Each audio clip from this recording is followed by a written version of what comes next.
A lot of people thought this guy was larger than life as a baseball player because he was larger than life. Boys, what a magnificent player he was. It's a shame he's not in the Baseball Hall of Fame because what he did in LA and for the Washington Senators and Rangers franchises was just tremendous. Frank Howard passed away today, October 30, from complications from a massive stroke. Now, Hondo, the Washington Monument, and the Capital Punisher was an American player, coach, and manager of MLB who played most of his career for the LA Dodgers and the Washington Senators Rangers franchises.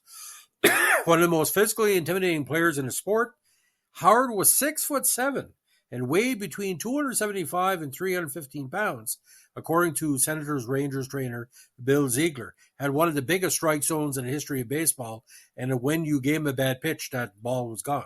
He was a rookie year in 1960 for the Dodgers.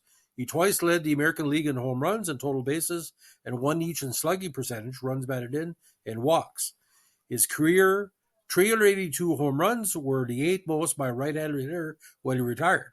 His 237 home runs and 69 totals of 48 home runs and 340 total bases in a Washington uniform are a record for any of that city's several franchises.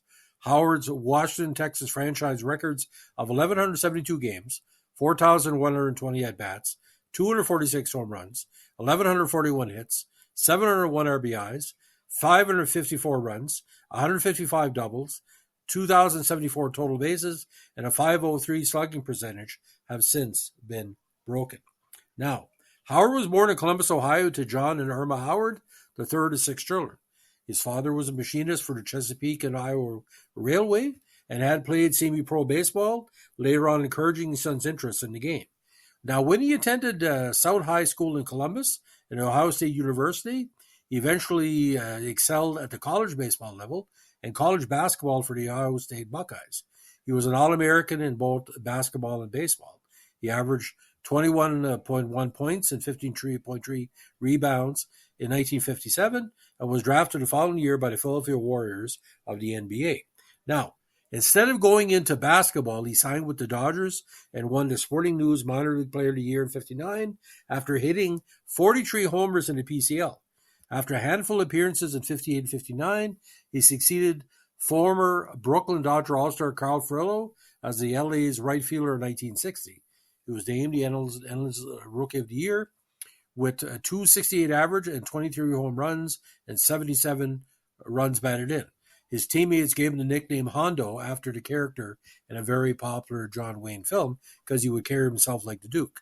Now, he hit 98 home runs in the following four seasons, most prominently in the 62 campaign, in which he batted .296 with 31 homers and finished among the NL's top five players in RBIs with 119 and slugging .560.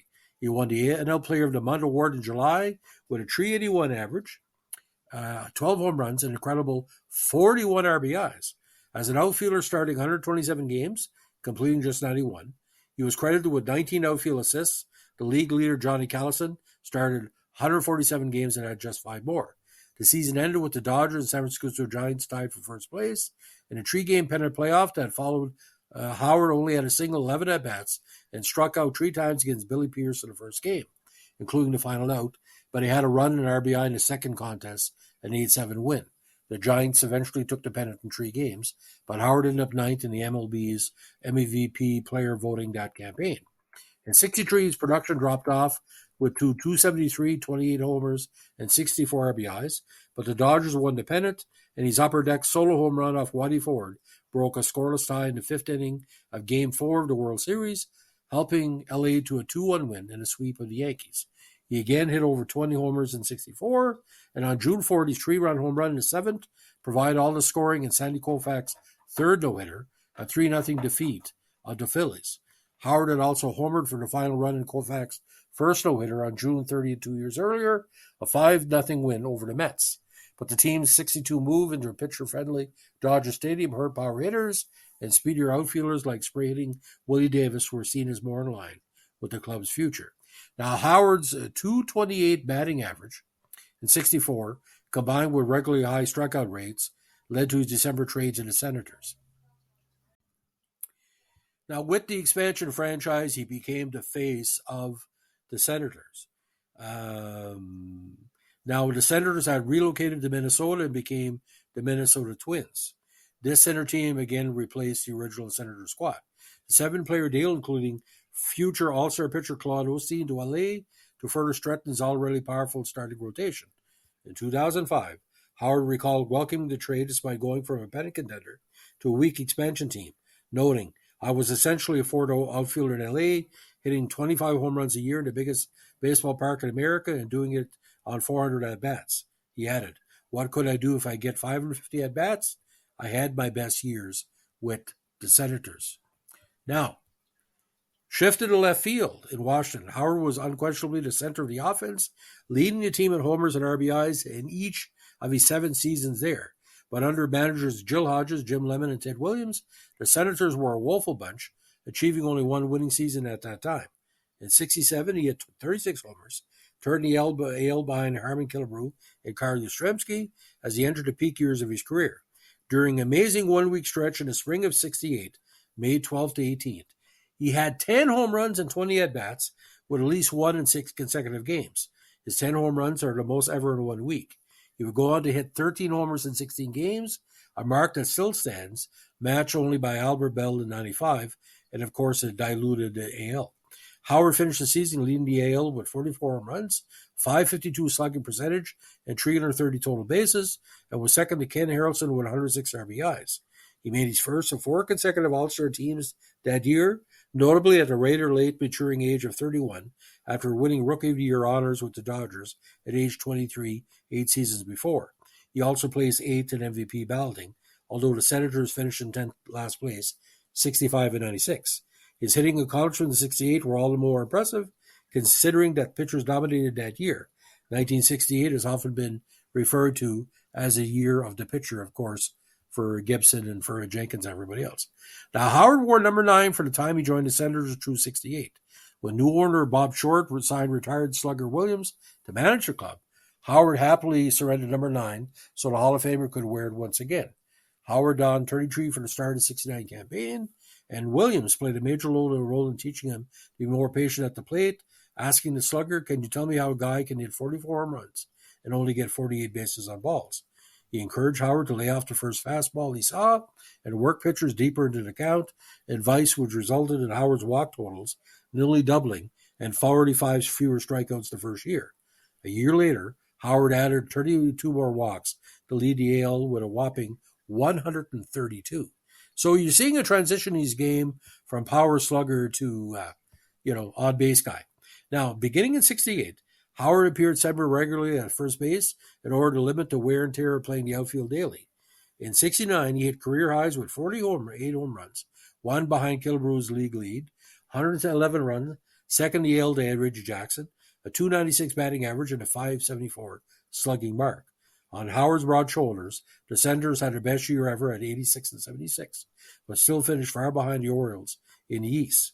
He again led the AL with 340 total bases, the most ever by a Washington player, and added 111 RBIs. His 4th-place finish in the MVP vote was the highest of his career. In 1970, he led the AL both in home runs in 44 and RBIs in 126. His 132 walks in that year also topped the league and remained a franchise record.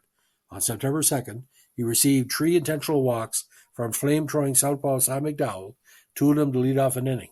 He came in 5th in the '70 MVP race and received 1 first-place vote. Now, Howard hit the last regular season home run for the Senators at RFK in his final at-bat on September 30, '71 of Yankees pitcher Mike Kekich. After waving to the cheering fans, Howard tossed his batting helmet in the stands and after the game said, "This is utopia for me." Now, when the Senators moved to Dallas-Fort Worth in '72, becoming the Rangers, Howard batted only .244 with 9 homers in 95 games before his contract was sold to the Tigers in August for the $20,000 waiver price. It wasn't a good fit for him in Texas, and obviously going to Detroit, he felt there might be a possibility of a better way, but it didn't happen. He had just 1 home run in 33 games for division champion Detroit and was left off its postseason roster, which a lot of people felt hurt him against the A's. His final big league season was in '73, hitting .256 and notching 12 home runs, playing DH. Unable to find a job in the majors in 74, Howard signed to play in Japan's Pacific League for the Taihayo Club Lions. In his first at-bat there, he swung mightily, hurt his back, and never played again. In 16 Major League seasons, Howard batted .273, had a .499 slugging percentage, hit 382 home runs, and drove in 1,119 RBIs in 1,895 games. His lifetime marks included 864 runs, 1,774 hits, 245 doubles, 35 triples, 8 stolen bases, and a .352 on-base percentage. His 1,460 strikeouts, the product of a long swing, fence-busting power, and enormous strike zone, were then the fifth highest total in Major League history. Now, following his retirement as a player, he coached for the Brewers from 77 to 80 before being main manager of the 81 Padres. The team finished in last place in both halves of the strike-marred season, and Howard was let go. Catching on as a coach for the Mets in 82, he took over as manager for the last 116 games in 83 after George Bamberger resigned, but again finished in last place.